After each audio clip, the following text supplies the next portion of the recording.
algunos son, de alguna forma u otra, ya hablamos de eso. Una de las cosas que se desarrolla dentro de este increíble, ¿verdad?, avanzar de la ciencia y de los beneficios que trae, porque imagínense ustedes, en cada industria se aplica de alguna forma la maquinaria, ¿verdad? Y hasta el siglo XX toda esta maquinaria era de vapor, o sea que no es hasta el siglo XX que toda esta maquinaria cambia y ahora tenemos pues a base de electricidad o a base de petróleo. Ahora estamos buscando nuevas formas, pero en esta revolución industrial lo que se crea es una inmensa riqueza, inmensa, que disfrutan unos pocos, ¿verdad? Porque no son muchos los que tienen acceso, que eventualmente lo que va a llevar es a un movimiento político para arrebatarle poder y riqueza a unos poquitos que están arriba. Y todavía hoy andamos en esa. O sea, todavía hoy ustedes ven, ¿verdad?, de ahí nace el movimiento obrero, de tratar de arrancar beneficios mediante leyes. Y claro, pues hay un momento en que cada país, en diferentes fechas, él empieza a dar el voto a toda la población, porque antes solamente votaban, miren, cuando nace la gran nación, ¿verdad?, democrática que nosotros conocemos, Estados Unidos, ¿quiénes podían votar? Los que tenían capital, que tenían que pagar contribuciones, y los que tenían educación, los que sabían leer y escribir, que muy pocos podían hacerlo. Es decir, que los que votaban eran pocos. Es decir, que las leyes las estaban haciendo gente rica, no pobre, que no tenía que crear leyes para los pobres, porque ellos no eran pobres. ¿Verdad? Pero poco a poco, entonces, se ha ido, ¿verdad?, hacia una mayor democratización de la sociedad y una mayor democratización de las leyes. Y yo no puedo ni empezar a decirle, tú sabes cómo hasta en la misma actualidad estamos todavía bajo estas tensiones, ¿verdad? Si se beneficia a unos pocos, y claro, por ejemplo, hay un partido en Estados Unidos que está dedicado solamente a beneficiar a unos pocos, porque la teoría detrás de eso es, si se benefician unos pocos, crece el capital y eventualmente se filtra al resto de la población. Y el otro partido dice, no way, José, tú sabes, vamos a darle plan de salud a todo el mundo y que paguen los ricos. Pues esa es la promesa básica, ¿verdad?, del Partido Demócrata de los Estados Unidos. ¿Qué dijiste?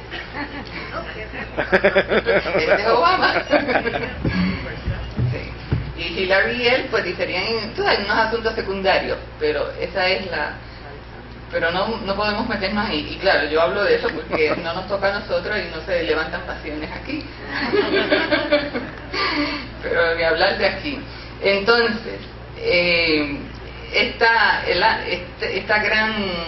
gran desarrollo económico, lo que creó en el mundo, déjeme decirle, las ideas tienen historia, las ideas no nacen de la nada, ¿verdad? Y entonces, de este gran movimiento, lo que nace es la idea del progreso. Bueno, antes no había tal cosa como ese pensar de que mañana va a ser mejor, de que el futuro trae algo mejor. Eso no existía.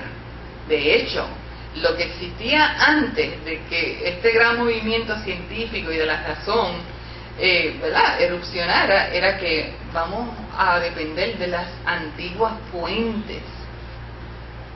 Mientras más antigua la idea, más genuina, más cierta es, más auténtica.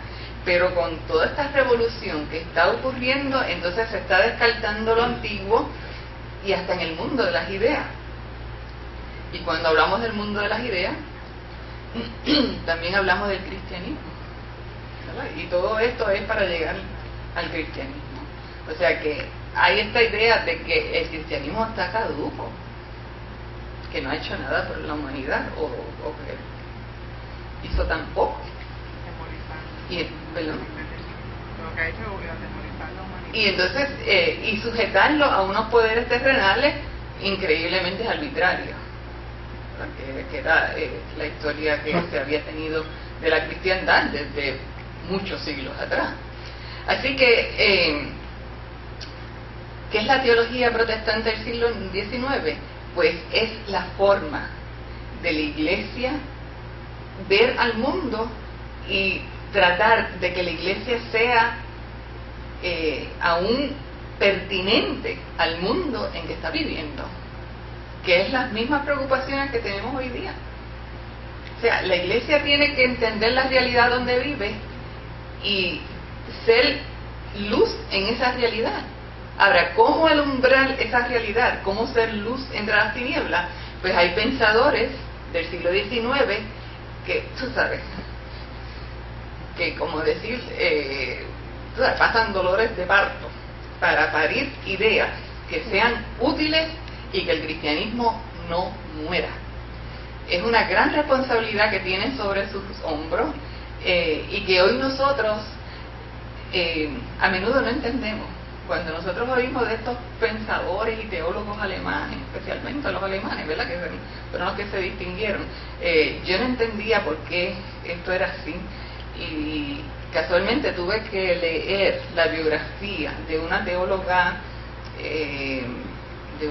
alemana que dio clases en Estados Unidos hasta no hace mucho, murió recientemente, y cuando yo tuve que leer esa biografía o autobiografía, ahí yo entendí muchísimo el sistema de educación europeo es bien distinto al americano y al nuestro, ¿verdad?, que es imitación de Estados Unidos. Ellos desde que el niño empieza en el sistema de educación lo van evaluando para ver dónde ese estudiante puede sobresalir, puede realizarse. Y entonces cuando llega a escuela secundaria, entonces le dicen a dónde puede ir a la universidad. No es como decir total libertad de que yo aquí, ¿verdad?, en Puerto Rico, yo escojo lo que voy a estudiar, a mí nadie me tiene que dictar absolutamente nada, y que el padre pague todos los costos. Ahora el gobierno, pero hasta no hace mucho era el padre, y para muchos es el padre o la madre, y entonces pues el estudiante, ¿verdad?, o sea, todo tiene sus ventajas y desventajas, porque después de estudiar varios años, pues ese estudiante dice, espérate, esto no es lo mío, a mí esto no me gusta, y vuelve a empezar después que alguien le esté pagando 20 años. Y entonces este sistema europeo, pues a mí me dio muchísimo complejo, porque yo estaba en una clase, ¿verdad?, en el seminario evangélico, y entonces estamos leyendo de estos grandes pensadores alemanes. Esta autora es alemana, y entonces pues habíamos acabado de pasar algunos de esos nombres que más sobresalen, que de hecho uno de ellos está aquí, y entonces ella mencionó en su autobiografía que ese autor ella lo había leído cuando tenía 14 años. Imagínense ustedes, o sea, yo en una maestría, en un seminario, nada más que leo lo que alguien dijo sobre ese autor. ¿Sabes? No tengo el tiempo de ponerme a leerlo. Ella lo leyó cuando tenía 14 años. Y entonces para nosotros entenderlo, toda esa terminología, ¿sabes?, pasamos trabajo. Pasamos mucho trabajo. Ella lo leyó cuando tenía 14 años. Así que, ¿verdad?, no debe sorprender que en un país donde la educación es así, pues entonces obviamente cuando ya estas personas llegan a su madurez intelectual, pueden producir unas obras increíbles, extraordinarias. Y una de estas cosas, ¿verdad?, que sobresale en la teología protestante del siglo XIX son los pensadores alemanes. Y cuando nosotros, ¿verdad?, en diferentes círculos oímos hablar de estos pensadores alemanes, rápido pensamos en que no creen ni en la luz eléctrica. Pero yo he llegado al punto, y hoy mismo cuando estaba leyendo capítulo nuevamente, lo que estoy pensando es, pues es fácil desde acá nosotros, ¿verdad?, juzgarlos, pensar cómo pueden salir con estas ideas. Pero en su tiempo era una responsabilidad que ellos sentían, que tenían que responder a las necesidades de su tiempo. Y en su tiempo se estaba diciendo que ya la religión era una cosa del pasado, que era de gente supersticiosa, que no es que no se diga hoy, pero hoy sí se valida como una alternativa, que puede haber otras, ¿verdad? Hoy por lo menos hay un poquito más de respeto de que entre toda esta amalgama de búsqueda de lo espiritual y de lo sobrenatural y las explicaciones, pues esta es una de ellas, ¿verdad? Como que nos dicen, está bien, lo importante es que tenga un sistema de creencias, un sistema de valores, un sistema moral, ¿verdad?, pero que lo tenga. Ahora no me critiques esto otro, ¿verdad? Y entonces pues yo recuerdo una vez que me senté en la biblioteca en una de las salas de la biblioteca de la Universidad de Puerto Rico, y alguien salió con una mala crianza y una de las bibliotecarias dijo, eso se debe a que no tienen un sistema de creencias. Y yo lo que vi detrás de eso es, no importa lo que tengas, pero que tengas algo. Y entonces el cristianismo está aceptado hoy como eso es algo. Ahora, en el siglo XIX lo que había era toda una tendencia a decir, ¿para qué necesitamos ya la religión? ¿Para qué necesitamos ya pensar que hay un Dios? Si, en primer lugar, ahora lo podemos resolver todo. Y genuinamente, esta gente creía que lo podían resolver todo. O sea, si la ciencia había resuelto unos asuntos tan extraordinarios, había producido, ¿verdad?, tanta riqueza, y la riqueza produce educación y arte y bienestar y confort, pues miren, los problemas sociales que hay, eso tarde o temprano se van a arreglar. Todo se fue a pique, ¿sabe con qué? Con la Primera Guerra Mundial. La Primera Guerra Mundial rompió muchas esperanzas en Europa. Europa y Estados Unidos, obviamente, ¿verdad? Esa gran expectativa que había de que la humanidad se dirige hacia un futuro cada vez más prometedor y un futuro libre de problemas. ¿Perdón? Libre de problemas. Libre de problemas. Libre de problemas. Había genuinamente. Y entonces decían, y para eso no necesitamos a Dios. Esa era la idea que había detrás de eso.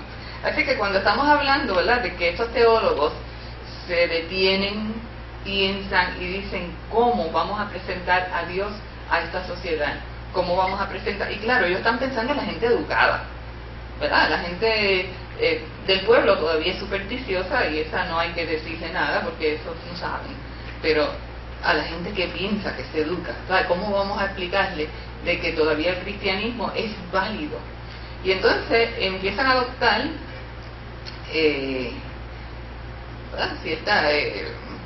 un sistema de ideas, un acercamiento a lo que es la realidad última, a qué es Dios, cómo se relaciona Dios con el ser humano, qué es la vida, qué es la muerte, qué es lo espiritual, ¿verdad?